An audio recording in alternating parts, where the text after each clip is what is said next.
So in chapter 1 of Investing for Dummies, which doesn't it starts at dummy level. By the end of the book, it's mid-level series 7 material by the end of it.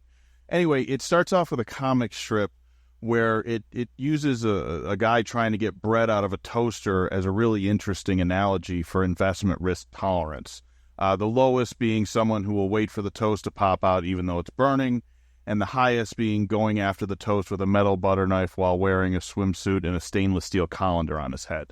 And the idea is you're supposed to find some logical middle ground between those if you're trying to grow your investments. There's a lot of takeaways from this, even though it's just the first chapter. It explains, the old logic that you probably have a grandfather or some relative who's good with money. Explains that people tend to not be good with money because they think everything's a necessity. Eating out's a necessity, buying a new car, etc., and how you kind of have to get over that unless you already have money. Some of the highlights are it defines investing and what it means to really put money away for future use.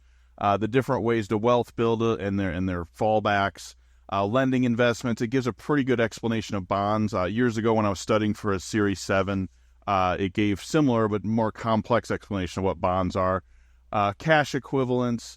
Money. It explains why money market funds are better than bank accounts generally, and how to avoid risk using futures and options. It explains that collectibles aren't investments. That's usually just in your head, and that even the best collectors, even professional collectors, aren't usually even that good at it. And no one really can tell if your, Beanie Babies or Garbage Pail Kids or stamps or whatever really are going to be worth anything in the future. And more often than not, they're not worth nearly as much as what the fanatics think they are. The importance of investing. Investing is a necessity if you want to achieve long-term financial goals. Like my grandfather said, no one ever got rich working by the hour. There's probably a few exceptions to that, maybe a very high-powered lawyer, but generally speaking, no, you don't. Ownership investments.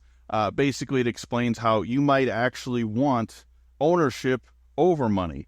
Meaning maybe it's not as valuable, maybe it's not as good of an idea to own land as it is to invest in something else, but you actually like the land. You have to take into consideration resource value and market-based value. Risk of lending investments, how bonds can go wrong. Anyone who's been on the losing end of that can tell you quite well that's a fact.